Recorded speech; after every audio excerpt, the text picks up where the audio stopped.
meditation works, so that we can meditate with some confidence. Meditation has become increasingly relevant in the latter years because of the way we tend to overburden ourselves with the sort of things that we have to pay attention to in our daily lives.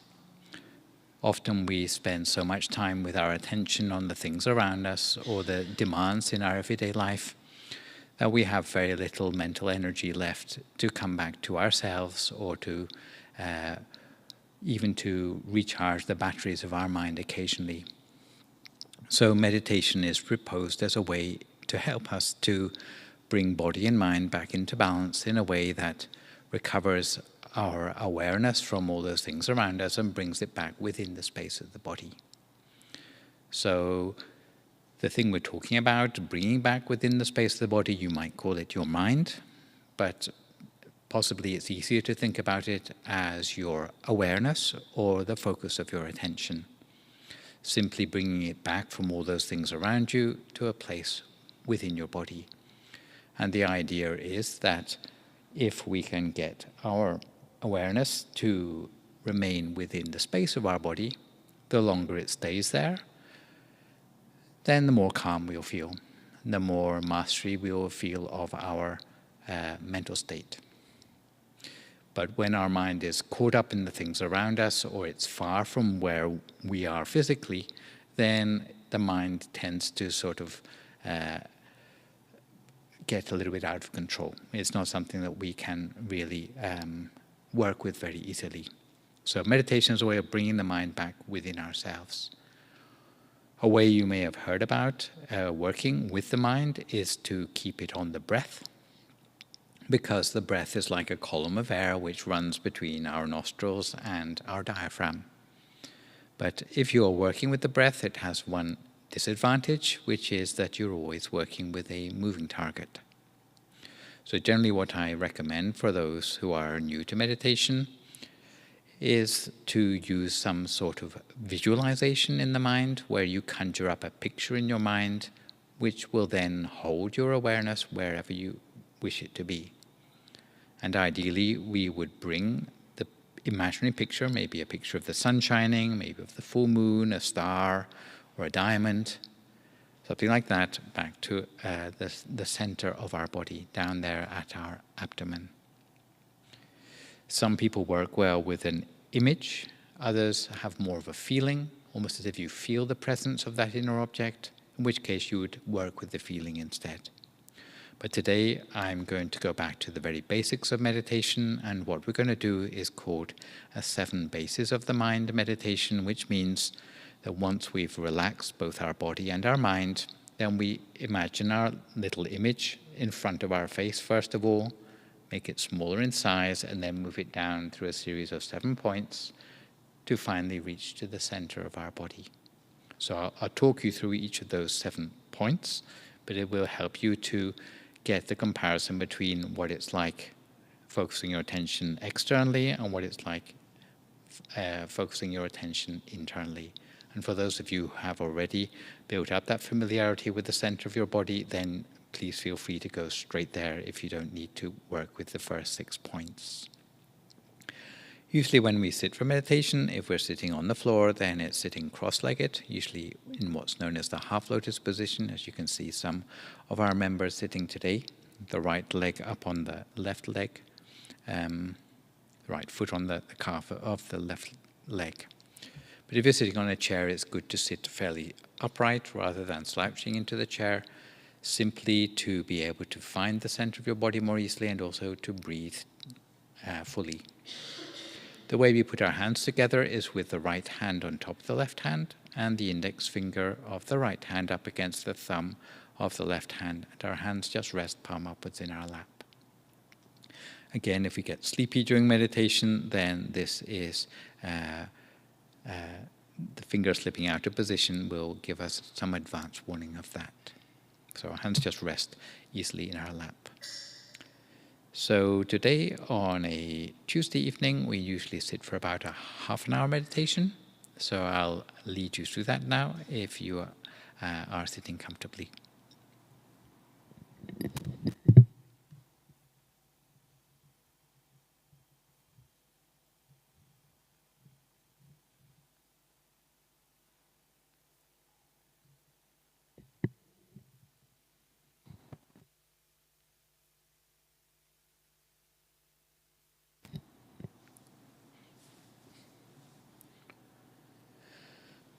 So I'd like to start by inviting everyone to find a comfortable position for yourself in meditation, with your right leg over your left leg, your right hand on your left hand, or if you're sitting on a chair, sitting fairly upright. And wherever you're sitting, the way to put your hands together is with the index finger of your right hand touching against the thumb of your left hand, and your hands turn palm upwards in your lap. But in practice, you can adopt any other looser variation of this position, which helps you to feel more comfortable when you're meditating. Pretty much anything except lying flat on the floor. The important thing is to feel that you are alert, while at the same time feeling relaxed. And your body position should be comfortable enough that your breathing and your circulation are unimpeded, and to minimize any possible aches or pains, anything that might disturb the continuity of your attention. And to start with, we relax every muscle of our body. Relax every muscle, starting with the muscles of our forehead, our eyebrows and our eyelids. Taking special care to make sure that our eyes are only very gently closed. Being careful there's no pressure around our eyes. We never squeeze our eyes closed when meditating, but close our eyes only very gently, in the same way we might close our eyes to go to sleep.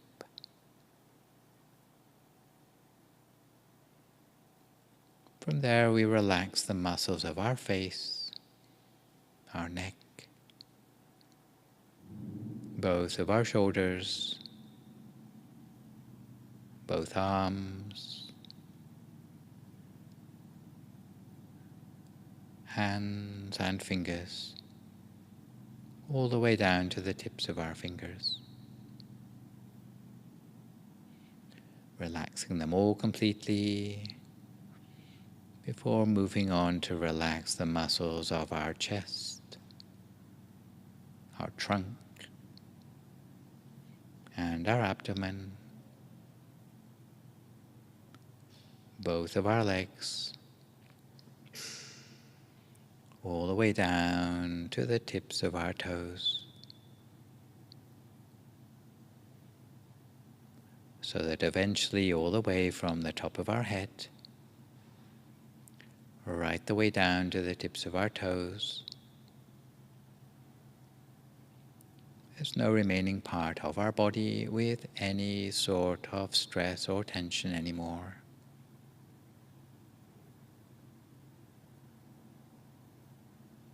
If you do notice any stress or tension still remaining in your body, then try to relax it as far as you can,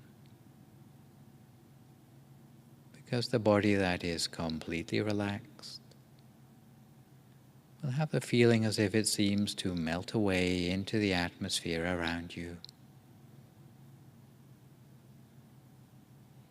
leaving us with no more worries about our body anymore, and allowing us to turn our attention instead to relaxing our state of mind.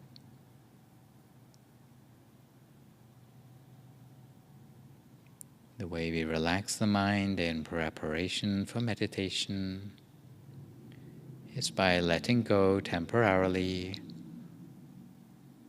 of all the thoughts about the things in our lives, putting aside any worries or concerns,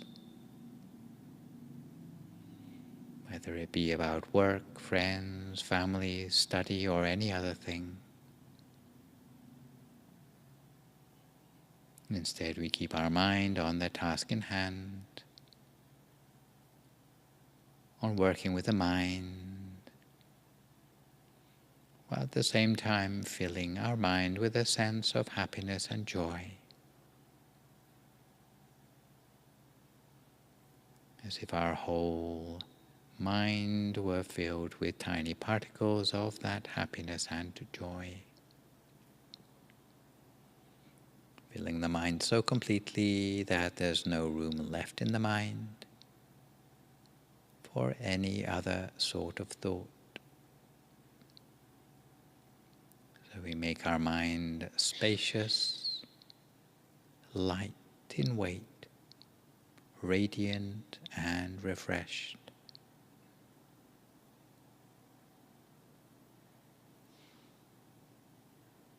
Because all these qualities are qualities of a mind which will slip easily into a sense of harmony and unity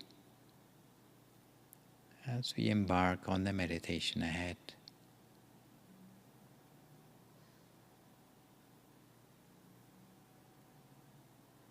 And when we feel relaxed both in body and in mind, very gently and using no effort at all, we can cast our mind back to that imaginary picture mentioned a few moments ago. Some sort of bright object in the mind, perhaps something like a shining sun, a full moon, a twinkling star, or perhaps a sparkling diamond. Whatever you find the easiest to imagine.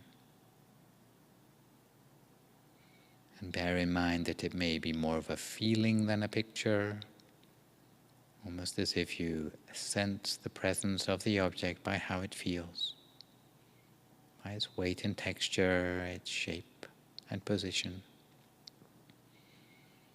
So either a visual object or an object that we detect by how it feels.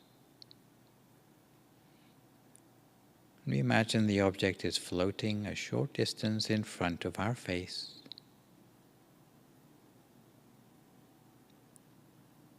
Not worrying too much if the actual object is not very realistic, because that will develop over time. We imagine it effortlessly.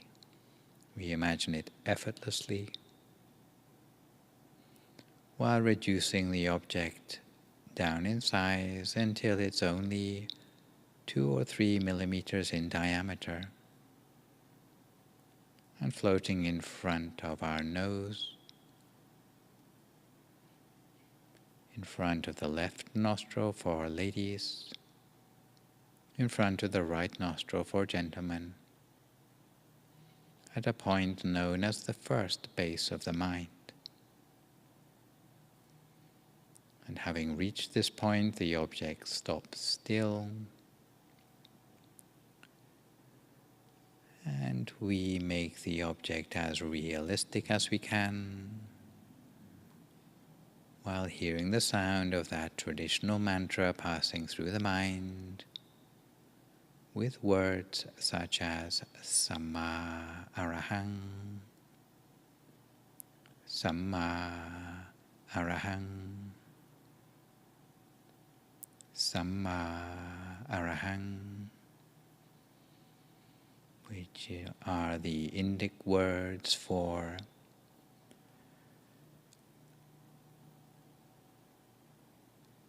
a bright object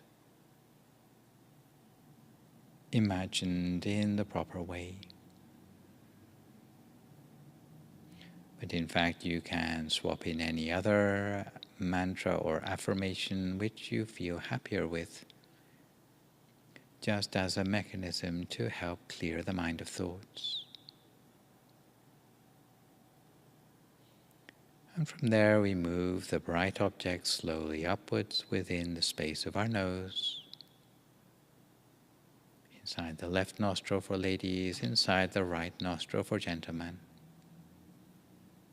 Moving slowly upwards until it reaches a point inside the nose, just next to the corner of the eye. Here once again it stops still, and we make our object as realistic as we can, while hearing the sound of the mantra passing through the mind with the words Samma Arahang, Samma Arahang, Samma Arahang. And from there, the object moves slowly backwards on eye level into the center of our head, until it comes to a place on our midline right between our two ears, a place known as the third base of the mind. Here, once again, the object stops still, and we make the object as realistic as we can, while at the same time hearing the sound of the mantra passing through the mind with the words Samma Arahang, Samma Arahang, Samma Arahang. And bear in mind that if you lose touch with the object at any point in this sequence, you can just come back to where you last saw it. There's no need for you to start all over again. And from the center of our head, the inner object continues on its journey now downwards, moving downwards on our midline until it comes to a point at the roof of our mouth or at our palate, a point known as the fourth base of the mind. And here once again the object stops still, and we make the object as realistic as we can, while at the same time hearing the sound of the mantra passing through the mind with the words Samma Arahang, Samma Arahang, Samma Arahang. And from the roof of our mouth, the object now continues on its journey downwards, moving downwards within the space of our throat until it comes to a point just above our Adam's apple, a point known as the fifth base of the mind. Here once again the object stops still, and we make the object as realistic as we can, while at the same time hearing the sound of the mantra passing through the mind with the words Samma Arahang, Samma Arahang, Samma Arahang. And from the center of our throat, the object now continues on its journey downwards into the space of our body. And at this point, we might imagine that within ourselves is just a hollow shell. No organs or tissues, no muscles or bones. And our bright object is moving downwards on our midline, down through our chest, moving downwards through our torso, and eventually moving into the space of our abdomen. And on the level of our tummy button, if we were to imagine two thin lines, one running from our navel horizontally through our back, and a second line running from the right side to the left side, the point of intersection of these two imaginary lines is known as the sixth base of the mind. Our inner object moves downwards until it aligns with the intersection of the two lines. And once again it stops still as we make the object as realistic as we can,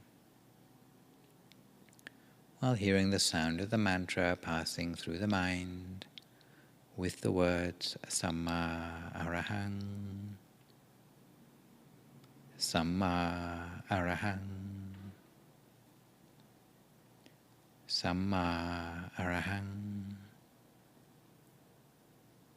And from that point at the level of our navel, the object now moves upwards the distance of just 2 finger breadths. So moving upwards this time from point number 6. We come to the final point in the sequence, which is known as the 7th base of the mind. And having reached this point, then we don't need to move our imaginary object anywhere else. We maintain our inner object at this point within ourselves, which also happens to be the center of our diaphragm, also happens to be our solar plexus, also happens to be the point where the breath turns around between the in-breath and the out-breath.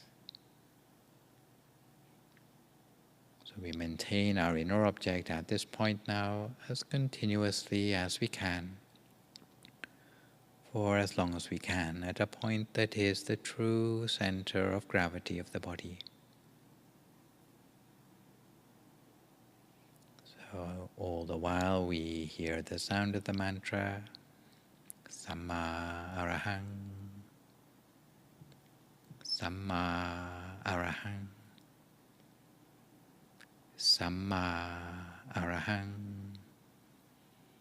as if the source of the sound is the same place down at the 7th base of the mind, while always keeping our inner object as realistic as we can at the center of ourselves.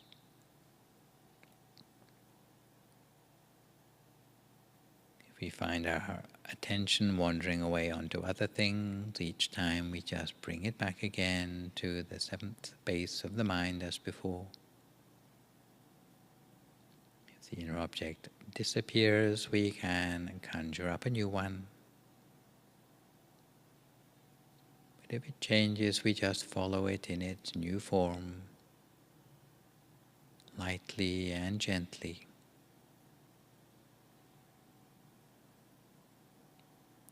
And as we continue with this exercise, what we'll find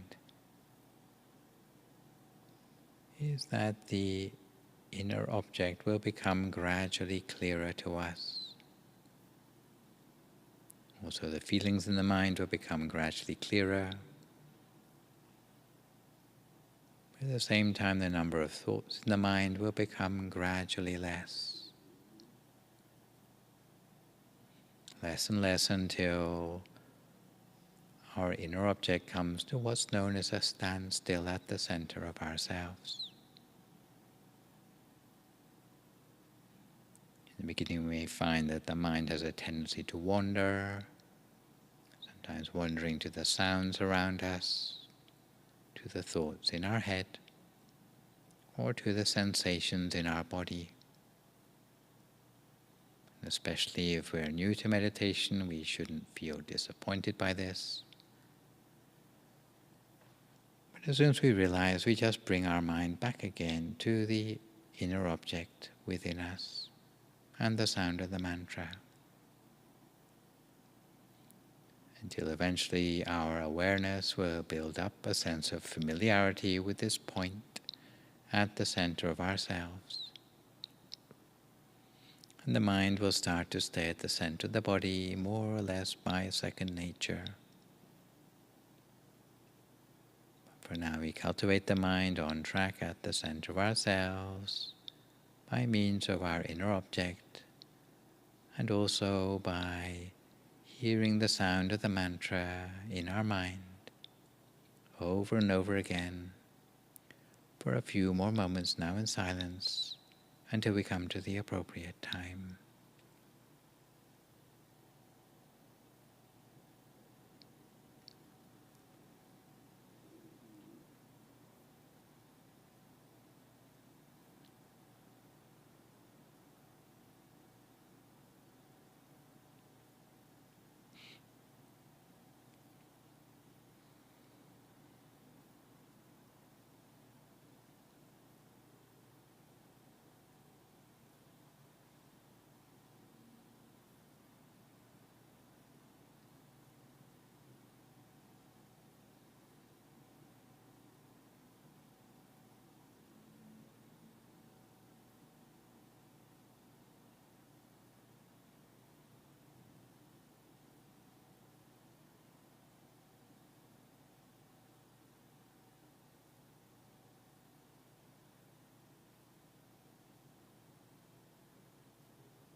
Keep our mind on track at the center of ourselves with a light and gentle attention, as continuously as we can, for as long as we can. Each time the mind wanders, as it inevitably will, we simply bring it back again, until the mind starts to feel more at home at the center of ourselves.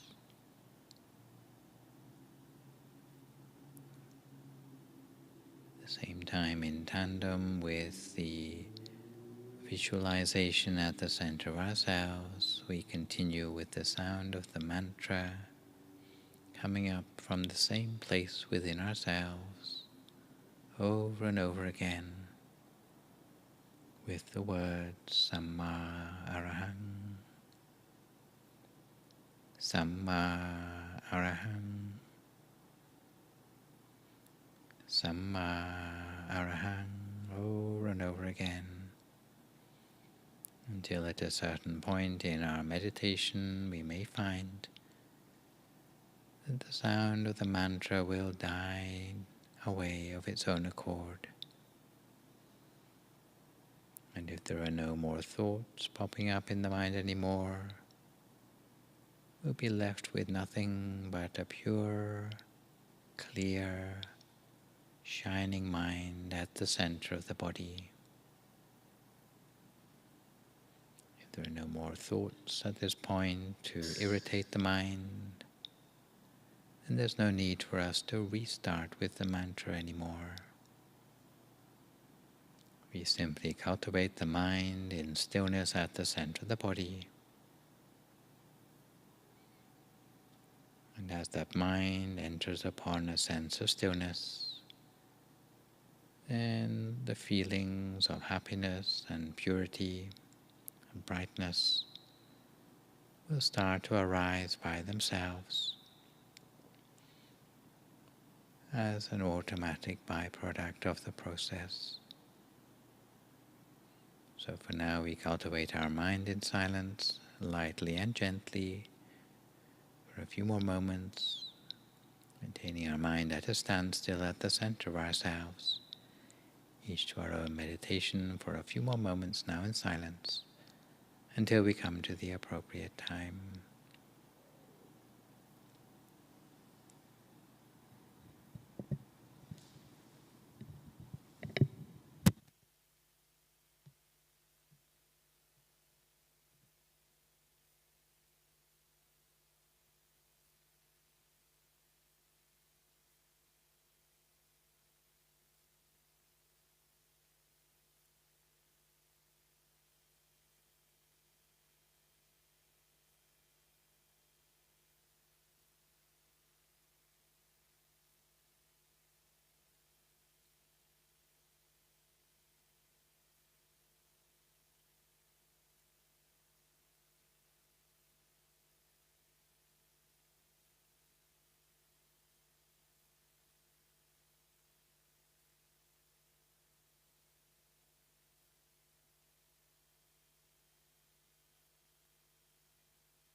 พเพพุทธาปัลลปตาปัจเจกานัญจยัมปลังอรหันตานัญจเตเจนะราคัมบันดามิสัพพโสสัพพพุทธานุภาเวนะสัพพธัมมานุภาเวนะสัพพสังฆานุภาเวนะสัทธาโสธีภะวันตุเท.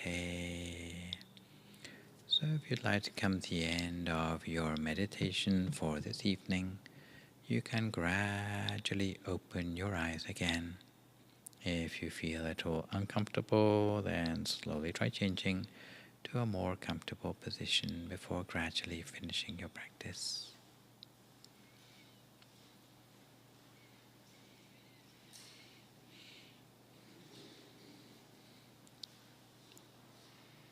So far, so good, everyone. Hopefully not too perplexed by that one. Did you manage to make it down to your number 7? Or did you get lost along the way? You have something to focus on at least as you're meditating? Ish? It can be anything you like. It doesn't need to be crystal clear, but that comes over time. Yeah? And it's not so much the object itself, but the process of working with the object that brings a sense of calm to the mind. So bear in mind that what you see is only a small part of what you're actually getting as a result of the meditation. Yeah. It's a strange and mysterious thing indeed, the meditation. So I've been here for a little over a year, gradually working my way through a sequence of subjects, all connected with one another, because in theory, each subject I talk about leads on to the next one, which is a little step further up the ladder of a pathway towards more esoteric or more transcendental qualities of character or qualities of mind, which develop as we go along. The idea is that anywhere you jump in on the sequence, then if you can master that one, then it will lead you to the next one up. So it's almost like a spiritual staircase. And lately we've been working our way through a series of what you might call soft skills, if you were talking about them in the workplace these days. Over the last few weeks we have heard about respect, blessing number 22, which helped us overcome the tendency to find fault with others. Humility was blessing number 23, that helped us to avoid overestimating ourselves so that we don't look down on others. What I was talking to you about last week was on the subject of contentment, which equipped us to connect with the inner version of happiness rather than material sort of happiness.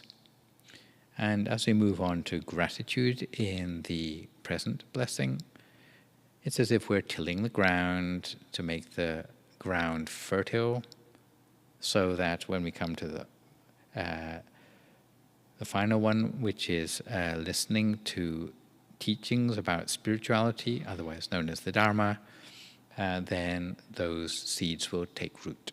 They will fall on fertile ground. So gratitude is the last stage of the tilling of the soil before we come to that seeding of the Dharma. So there are many times that we've come across mentions of gratitude in the previous talks I've given. Right back in blessing number 3, we heard about it as gratitude towards monks and teachers and exemplary employers, for example. And even towards inanimate things that are helpful in our lives, educational objects, scriptures, pagodas, that sort of thing. Yeah? A little further on, we met up with gratitude towards parents, and gratitude towards those who rule a country or an area we live in an exemplary way. And you might think that we are repeating ourselves, because a lot of the time when we hear about being grateful, it sounds a little bit like just being respectful.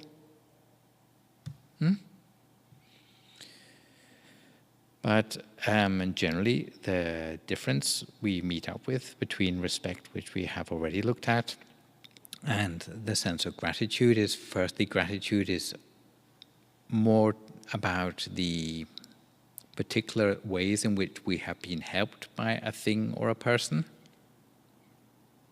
whereas respect is more generally to do with the qualities. But what we meet up with this time round in terms of gratitude, which maybe we haven't talked about before, is something known as latent benefit. Latent benefit, whereas some things merely by their presence may benefit us somehow, latently speaking. And this is covered in the sense of gratitude more than would be the case in terms of respect. But gratitude is seen as a quality which is particularly important. If you go back to the late 50s, there was a psychologist called Lawrence Kohlberg who proposed that people develop in maturity, ethically speaking, or in terms of their motivation to do good things in life as they go through life. It doesn't come automatically, but there's a general trend that generally people start out quite self-centered.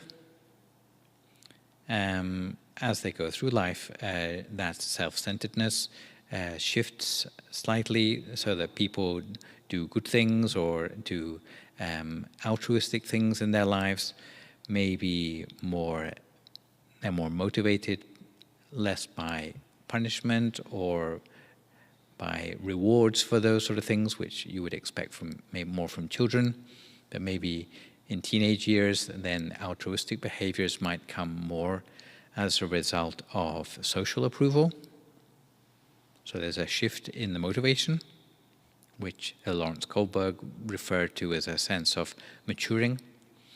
But as time goes on, as they move out of the teenage years, then it would be expected that people would be more altruistic, perhaps to conform with social order, with the laws of the land, or a sense of social contract, and then moving into things more like spiritual obligation, or perhaps conforming with things like universal rights.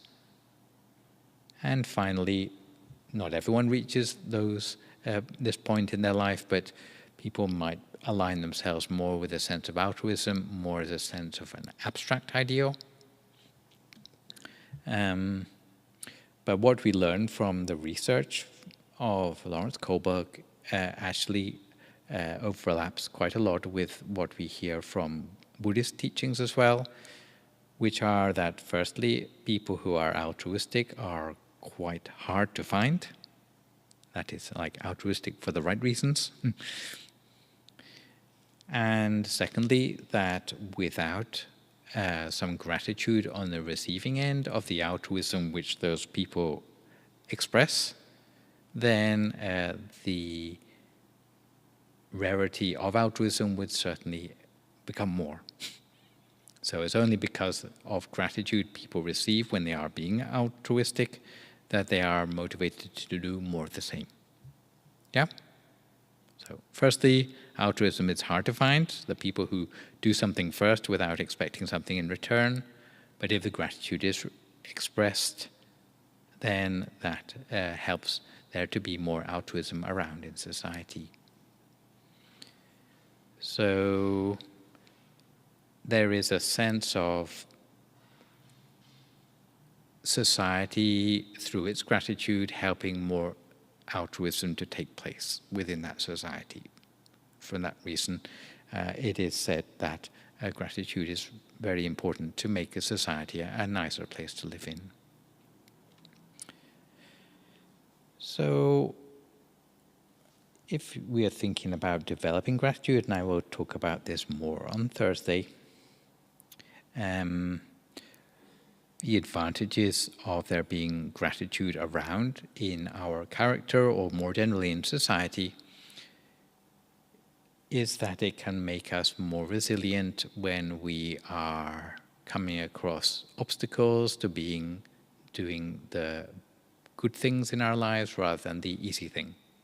Sometimes we're tempted to take shortcuts and not be a sort of exemplary person. But when we are sort of fighting in our own mind against that sort of backtracking, sometimes to have gratitude to fall back on is very helpful for us. Sometimes we can sort of keep on track merely by engaging with our own sense of patience. But if patience fails us, we can fall back maybe on respect for people who we feel we might disappoint if we were to take the easy way out. But sometimes even that sense of respect can fail us, in which case we can fall back on gratitude, because sometimes by calling to mind particular things that we've been helped with in the past can make it more easy to bring to mind in a way that we can ride out the storm that we are up against at any particular time. So you might say that gratitude helps us to have a sort of social traction, to be able to raise ourselves above the normal threshold that we normally have for motivation in doing the good things in life rather than the easy things.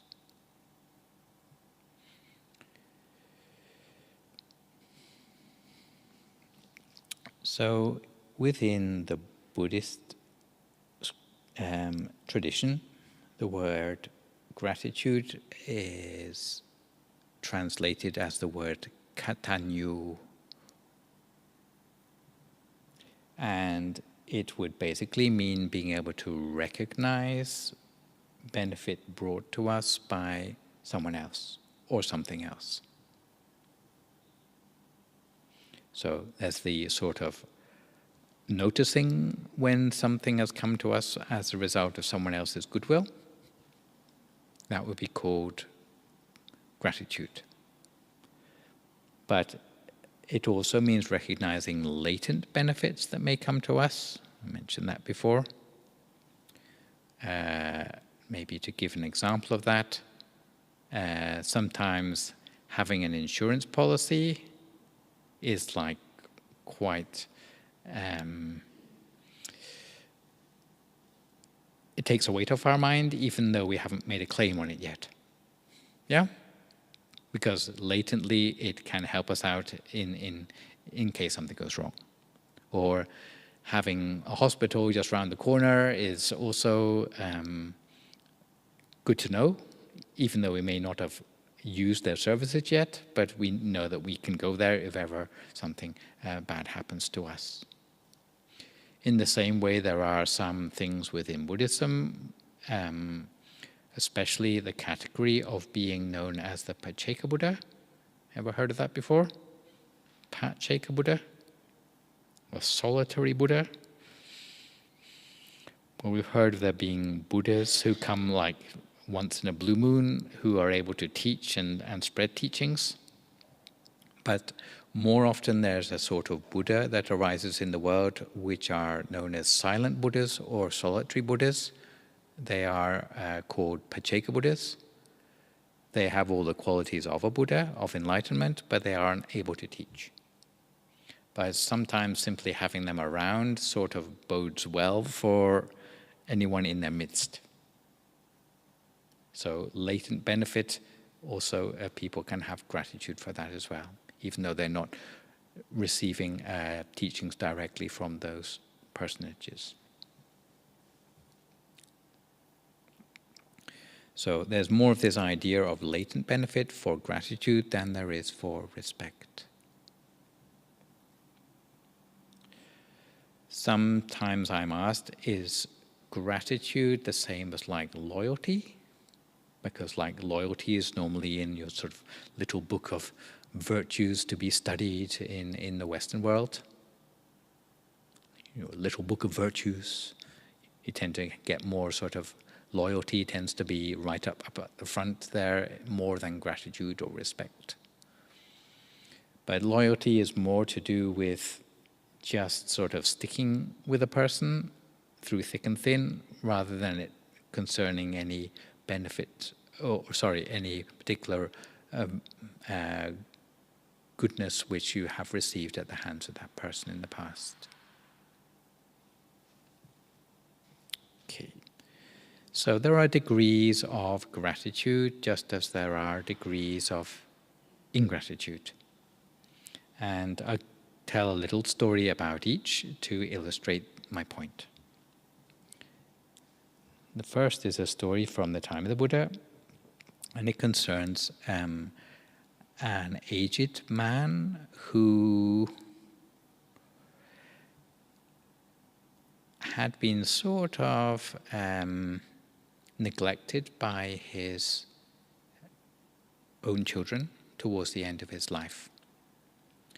And although he had started out quite wealthy, as he became older and his children moved out and he shared his legacy with them, then once they had his legacy, they became less interested in looking after him.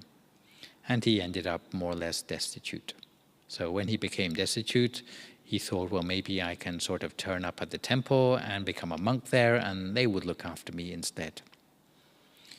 And generally, the nature of people who are a little bit more senior in years is that if they want to start and retrain themselves to be a monk later in life, then they are usually quite stubborn, and it's hard to change their ways. As they say, it's hard to teach an old dog new tricks. So it turned out that when the Buddha was looking around for someone to take on this old guy called Radha, to train him up to be a monk, no one was very enthusiastic to do that.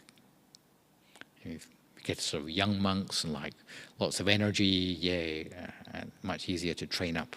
But the old guys, everyone's a little bit sort of hesitant. So the Buddha called a meeting of all the monks and he asked, is there anyone who has ever received some benefit from this person before? So all the monks are sort of looking the other way. And his right-hand disciple, who we've heard about before, who's called the Venerable Sariputta, he said, I can remember that old man, he once gave me a ladle full of rice into my bowl as I was walking around collecting alms food once in the morning. So the Buddha said, okay, well, it looks like you're going to be the one who should look after this monk because you have a debt of gratitude towards him. So Sariputta didn't complain about that, and he took the monk in, and he even let the monk stay in his accommodation as he was training him up. And it turned out that Radha was not like your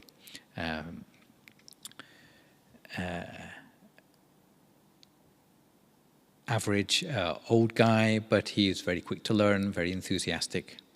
And when the Buddha asked later, how's your new disciple doing?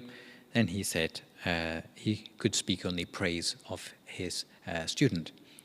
He said he's very quick to learn and he's very humble and all the other things. So if we're looking at gratitude expressed by Sariputta towards this old guy, you can see that it actually has 3 different qualities to it, which show that it is a gratitude developed to the full, because gratitude comes in 3 degrees. First thing is that he was able to appreciate a favor given to him in the past. Yeah? So, ladle full of rice, he hadn't forgotten his debt of gratitude. That's better than many people who just sort of don't even notice when someone has helped them. The second thing is that not only did he notice and remember how he had been helped by that person, but given the opportunity, he tried to repay the debt of gratitude to that person. So this is not just known as katanyu now, but it's known as katanyu kataweti. So someone who pays back the debt of gratitude that they have received from another person. But there is one step further than that. If gratitude is to be developed to the full, which is that they honor the person who has done something for them in the past.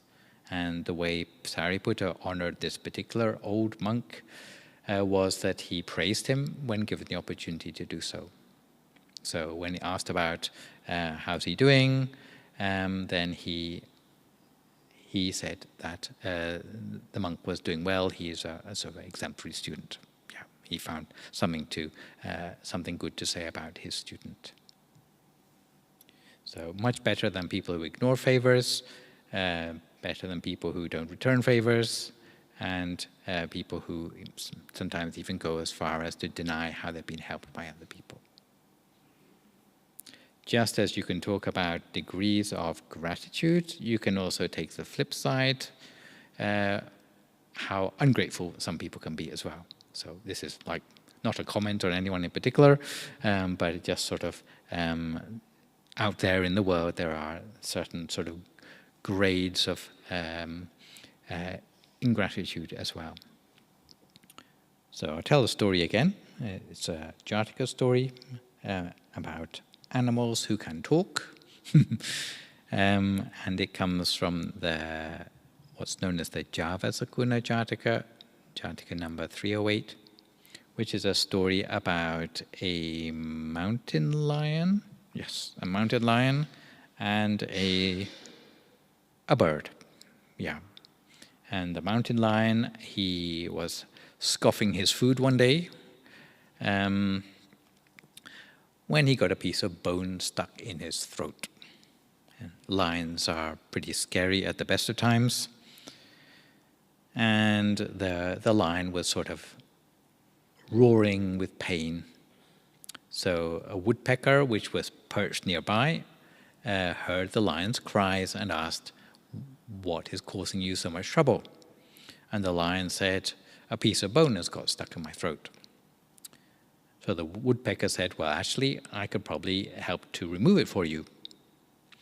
So the lion said, "Well, hurry up and remove it then. You will be saving my life." But the woodpecker said, "It's not going to be easy." And the lion said, "Well, I don't see what's so difficult about it. Just sort of get in there and get the bone out." And the woodpecker said, "Well, the problem is I don't dare go inside your big mouth with all those big teeth. And I'm afraid you're going to eat me up." And the lion said, "Well, I wouldn't worry too much about that. Just hurry up and save me before I choke to death." But the woodpecker, he had sort of sized up the lion correctly, and he didn't let his guard down. So he got a piece of wood and he propped the lion's jaws open with the piece of wood first of all, and only then did he go down into the lion's throat in order to pull the bone out from the lion's mouth. And only when he was safely clear of the lion's big jaws did he remove the stick propping the lion's mouth open. And shortly the pain in the lion's mouth subsided. And fit and well again, the lion went off to hunt, managed to catch a buffalo and returned to his usual place and was starting to eat his meal. And the woodpecker heard that the lion had been successful in the hunting and dropped a hint to the lion asking, "Aren't you going to spare a few scraps of food for me?" And the lion said, "Be off with you. Think yourself lucky I let you live when you were inside my mouth." So the woodpecker at that point criticized the lion for his selfishness and ingratitude, and then flew off never to return. So if you're talking about ingratitude, the line is ungrateful, yes, but you can also talk about being ungrateful on 3 different levels. Ingratitude in this case is it didn't even notice when it was having received a favor.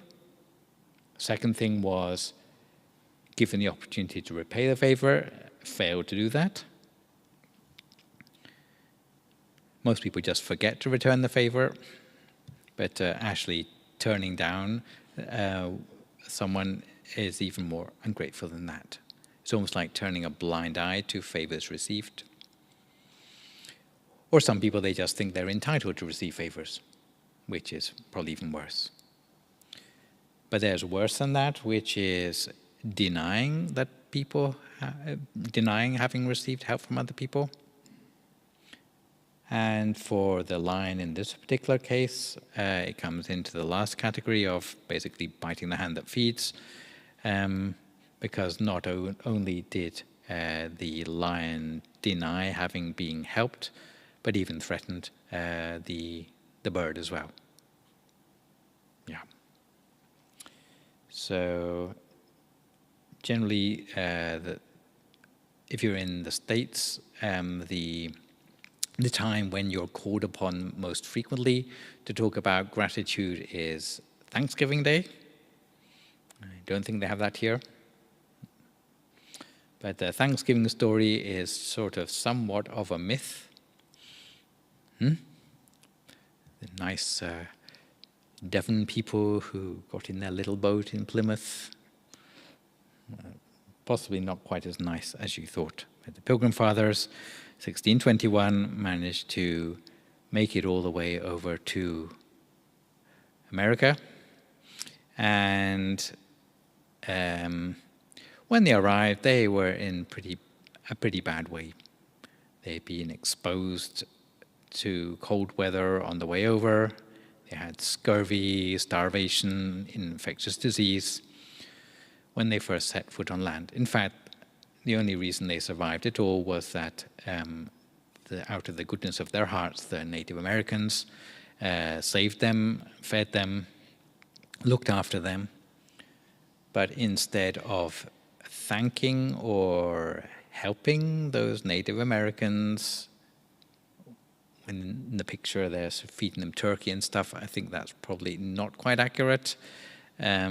Actually, what they did was give them blankets which were filled with smallpox, which basically infected all the Native American population, and that wasn't good enough.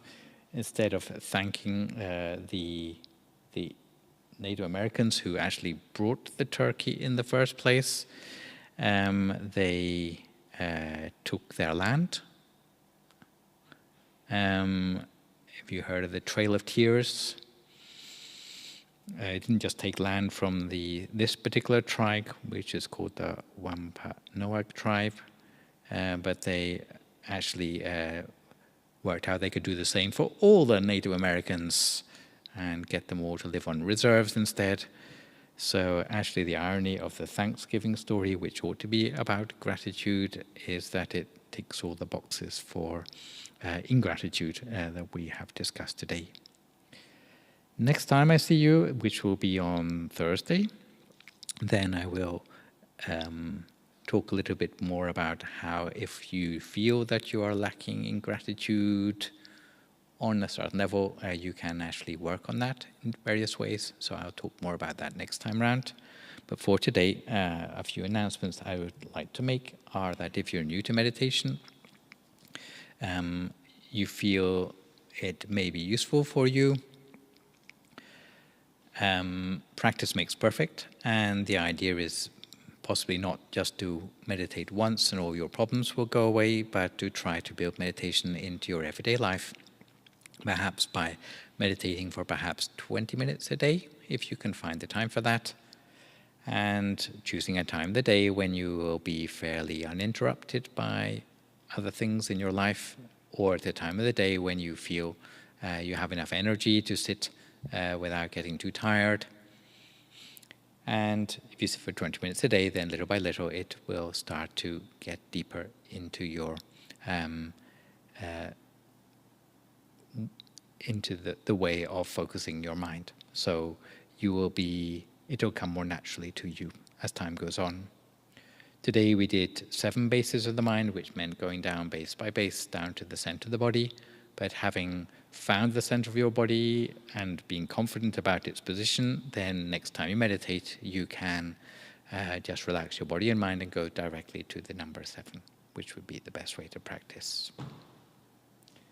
Also, if you're hazy about the meditation technique, then you can make use of an application which can be downloaded for free onto your cell phone, which is called MindGem, and it's available on Android or iOS, and it has lots of meditation audio tracks which you can follow along with from all your favorite meditation teachers, as well as some other resources for learning about meditation.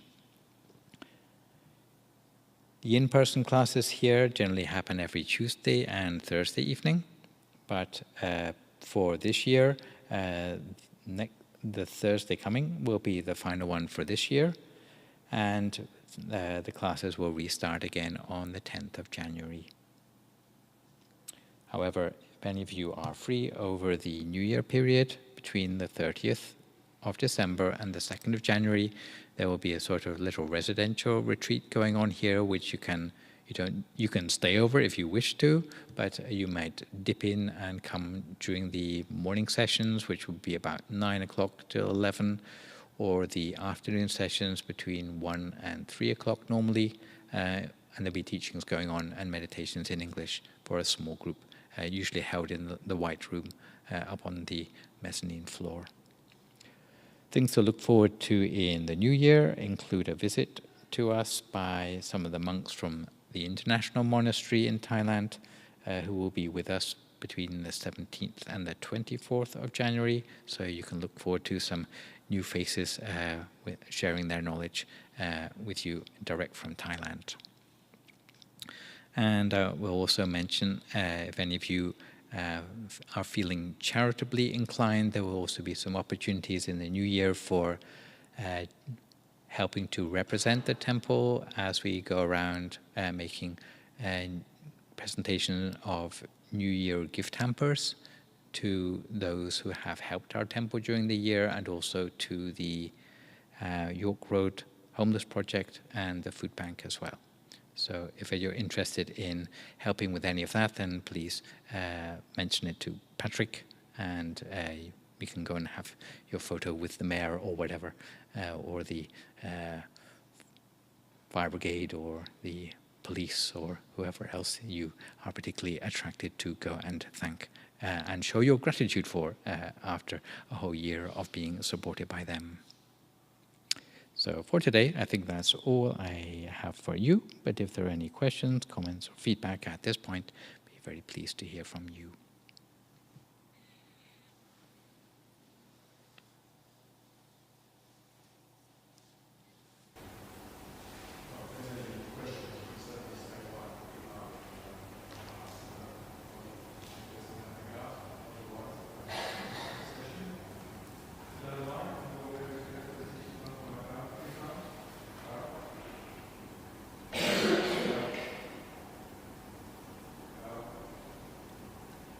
May all of you enjoy happiness, success, prosperity, family harmony throughout the festive season, and may 2023 be a year of happiness and prosperity for all of you.